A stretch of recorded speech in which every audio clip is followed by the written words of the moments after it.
ರಿಕ್ಷಾದ ಹಿಂಬದಿಯಿಂದ ಡಿಕ್ಕಿ ಹೊಡೆದ car escape, rickshaw ಚಾಲಕ ಸಾವು. ಸಿಸಿಟಿವಿಯಲ್ಲಿ ದೃಶ್ಯ ಲಭ್ಯ.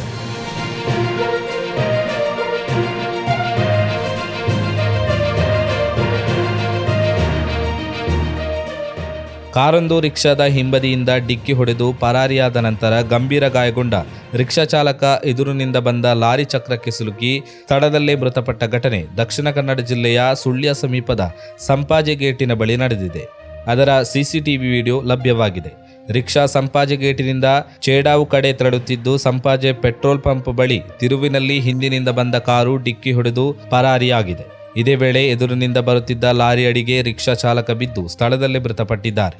ಮೃತ ಚಾಲಕನನ್ನ ಸುಂದರ ಚಿಟ್ಟಿಕ್ಕಾನ ಎಂದು ಗುರುತಿಸಲಾಗಿದೆ. ಘಟನೆಯಲ್ಲಿ ಇನ್ನೋರ್ವ ಪ್ರಯಾಣಿಕನಿಗೂ ಗಾಯವಾಗಿದೆ ಎಂದು ತಿಳಿದು ಬಂದಿದೆ.